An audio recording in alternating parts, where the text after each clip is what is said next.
اسلام ایک کامل، اکمل اور مکمل دین ہے۔ اسلام اپنے ماننے والوں کو عقائد و نظریات اور اعمال صالحہ کے ساتھ ساتھ ذہنی شعور، فکری بلوغت اور آگہی کا درس بھی دیتا ہے، اور اسلام کی نگاہ میں یہ اتنی قیمتی متاع ہے کہ قارون و فرعون کی سلطنتیں اور خزانے اس کے سامنے پرے کا کی بھی حیثیت نہیں رکھتے۔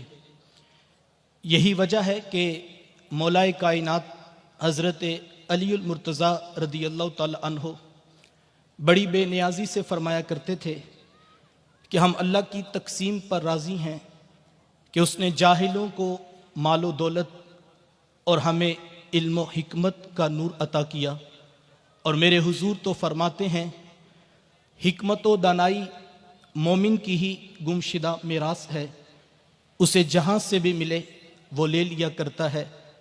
اور کبھی میرے محبوب ناز کرتے ہوئے فرماتے ہیں انما بعثت معلما، لوگوں مجھے تو میرے رب نے معلم بنا کر بھیجا ہے۔ قرآن نے تو یہ کہہ کر لائن آف سیپریشن ڈرا کر دی، قل هل يستوي الذين يعلمون والذين لا يعلمون، محبوب آپ ہی فرما دیجئے بھلا کیا جاننے والے اور نہ جاننے والے برابر ہو سکتے ہیں؟ تو کبھی قرآن نے کہا من یؤت الحکمۃ فقد اوتی خیرا کثیرا، جس شخص کو حکمت و دانائی عطا کی گئی اسے مبارک ہو، تحقیق اسے خیر کثیر عطا کیا گیا۔ صاحبو، اسلام اپنے ماننے والوں کے لیے ترجیحات زندگی کا ایک پورا عنوان قائم کرتا ہے۔ اسلام کی نگاہ میں ایک بندہ مومن کے لیے ترجیح اول مال و دولت نہیں، جاہ و منصب نہیں، حسب و نسب نہیں، رنگ و نسل نہیں، ذات پات بھی نہیں، بلکہ اسلام کی نگاہ میں بندہ مومن کے لیے ترجیح اول ایمان ہے، رب کی ذات کا توکل ہے، ذات پیغمبر سے والہانہ عشق ہے، شعور و آگہی کا نور ہے، حکمت و دانائی کے اجالے ہیں۔ دعوت اسلام کا جب آغاز ہوتا ہے تو ہم دیکھتے ہیں کہ پورا عالم کفر حضور اور اصحاب حضور کے خلاف جمع ہو جاتا ہے۔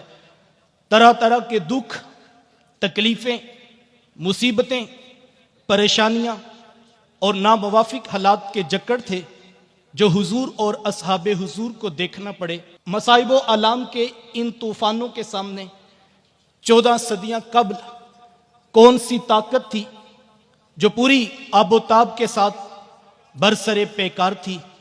صاحبو، وہ طاقت مادیت کی نہیں تھی، وہ طاقت افرادی قوت کی بھی نہیں تھی، وہ تو 1000 کے مقابلے میں صرف 313 تھے، وہ تو 10,000 کے مقابلے میں صرف 3000 تھے۔ جنگی ساز و سامان کی کثرت اور آلات حرب و ضرب کی فراوانی کے سامنے وہ ہاتھوں میں کھجوروں کے ڈنڈے اٹھائے، زنگ آلود تلواریں تھامے، فاقہ مست لوگوں کی مٹھی بھر جماعت تھی۔ ان کی طاقت مادیت نہیں تھی، ان کی طاقت سائنس اور ٹیکنالوجی نہیں تھی۔ جی حضور والا، تو پھر ان کی طاقت کیا تھی؟ ان کی طاقت ایمان تھا، ان کی طاقت رب کی ذات کا توکل تھا، ان کی طاقت ذات پیغمبر سے والہانہ عشق تھا، ان کی طاقت حکمت کے اجالے اور نور و آگہی کا نور تھا۔ ہم دیکھتے ہیں کہ اوائل اسلام میں جب اللہ کے رسول صلی اللہ علیہ وآلہ وسلم نے دین اسلام کی تبلیغ کا آغاز کیا تو آپ جانتے ہیں کہ معاشرے میں ہر جرم، ہر برائی اور ہر گناہ پوری آب و تاب کے ساتھ سماج میں موجود تھا۔ اس بات کا انکار نہیں کہ اسلام نے الگ الگ ہر جرم کے خلاف اعلان بغاوت بھی کیا اور ہر برائی کا سد باب بھی کیا۔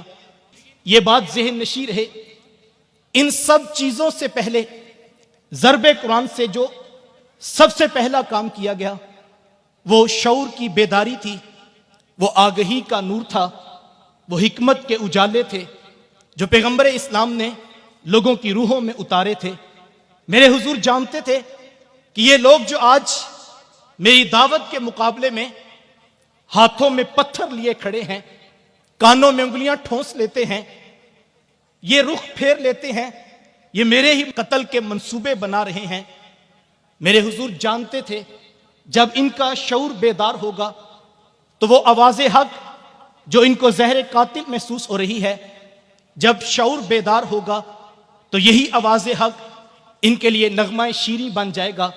یہی وجہ تھی کہ کتاب رحمت قرآن مجید میں اللہ تعالیٰ نے محبوب علیہ السلام کو مختلف صورتوں میں مختلف آیات کے صیغوں میں بارہا یہی کہا، محبوب آپ قرآن سناتے جائیے، محبوب آپ پیغام پہنچاتے جائیے۔ جب ان کا شعور بیدار ہوگا تو یہ بدلیں گے، جب یہ بدلیں گے تو زمانے کی کروٹ بدلے گی۔ پھر ہم دیکھتے ہیں کہ جب دامن اسلام میں حضرت بلال حبشی رضی اللہ تعالیٰ عنہ ایمان کو سینے سے لگاتے ہیں تو امیہ پوری طاقت کے ساتھ عرب کے تپتے ہوئے ریگزار میں کوڑے مارتا ہے، لیکن بلال ہے کہ آگے سے مسکرا پڑتے ہیں۔ وہ بلال جس کے پاس سوائے اپنے نحیف و کمزور بدن کے کچھ نہ تھا، ہم دیکھتے ہیں کہ وہ کفر کے سامنے فولادی چٹان بن کے کھڑا ہو جاتا ہے۔ تو دوسری طرف رئیس مکہ جناب ابو بکر ہیں کہ اپنا سارا مال لا کر محبوب کے قدموں پہ نچھاور کر دیتے ہیں۔ ہیبت و دبدبے والے عمر ہیں کہ اپنے ہی گلے میں کپڑا ڈال کر اپنے محبوب کے ہاتھوں میں پکڑا دیتے ہیں۔ جب شعور بیدار ہوتا ہے تو حضرت سمیہ کا لہو کانٹوں بری اس راہ کو لالا زار بنا دیتا ہے۔ جی حضور والا، آل یاسر کی قربانیاں تاریخ کو روشنی بخشتی ہیں۔ میرا سادہ سا سوال ہے صاحب، یہ کون لوگ تھے؟ ان کے پاس کون سی طاقت تھی؟ کیا یہ محض دیوانگی تھی یا چند دن کے شور و غل کا نتیجہ تھا؟ کیا یہ زہر اگلتی تقریریں تھیں یا کہ 2-4-10 دن کے دھرنوں کا نتیجہ تھا؟ نہیں حضور والا، اپنا سارا مال لا کر پیغمبر کے قدموں پہ نچھاور کر دینا یہ ابو بکر کے شعور کا فیصلہ تھا۔ عرب کے تپتے ہوئے ریگزار میں کوڑے کھا کر امیہ کے سامنے مسکراتے رہنا یہ بلال کے شعور کا فیصلہ تھا۔ ابو جہل کے خنجر سے ذبح ہونے کے بعد اسلام کی پہلی شہیدہ کا ٹائٹل سجا لینا یہ حضرت سمیہ کے شعور کا فیصلہ تھا۔ ترک کفر اور قبول دین یہ حضرت عمر کے شعور کا فیصلہ تھا۔ ترک عیش و عشرت اور قبول فاقہ مستی یہ حضرت مصعب کے شعور کا فیصلہ تھا۔